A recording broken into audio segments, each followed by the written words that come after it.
菲律宾学会了和美国一样玩火，猖狂也没有用，结局已经被中国摆在了明面上。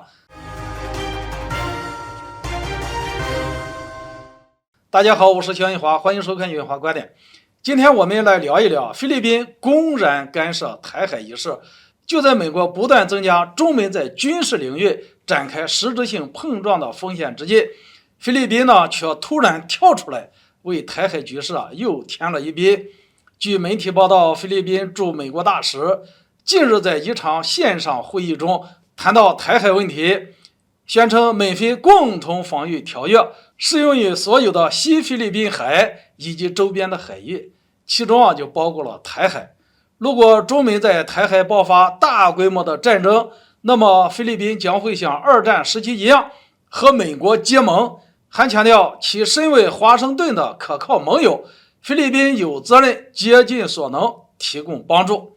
这位大使作为菲律宾政府在美国的代表，他的一言一行代表着菲律宾政府的态度，公然在台海问题上站队美国，可谓是极其危险和出格的举动。这不仅侵犯了中国的主权和领土的完整，还给自己带来巨大风险。在中国已经成为菲律宾最大贸易伙伴的背景下，竟敢口出狂言，着实让人难以理解。然而结合实际情况分析，菲律宾早就展露出向美国靠拢的迹象。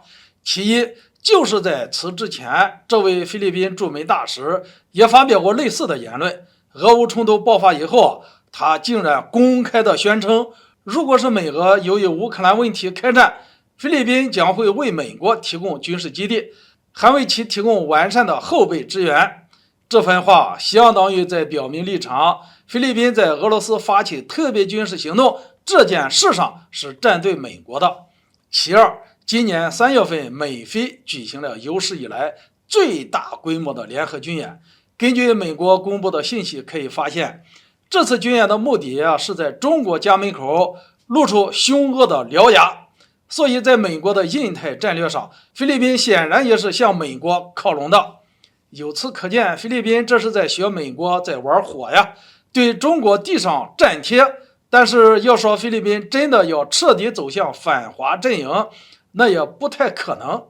随着中国一带一路的倡议，这些区域间的合作规划的展开，中菲之间的贸易来往更加的密切。在这种背景下，合作共赢便成为了双方共同的发展目标。站在如此巨大的经济红利面前，菲律宾还干什么呢？还想什么呢？对不对啊？菲律宾政府自然会更加的小心谨慎，不敢随意做出选择，以免本国的利益被受损呀。值得一提的是，在菲律宾驻美大使大放厥词的前一天，菲律宾交通部却在积极推进中菲关系，并干成了一件大事。据悉，菲律宾交通部近日表示，菲律宾计划正式重启中菲铁路贷款项目的相关项目的谈判，未来两国将展开进一步的合作。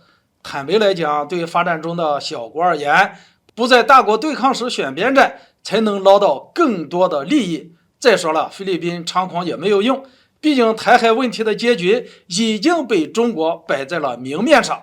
两岸统一是大势所趋，中国绝不容忍任何人干涉。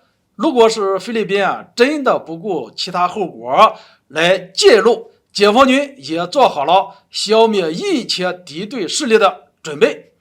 今天这个话题就聊到这里，欢迎大家留言交流，下次见。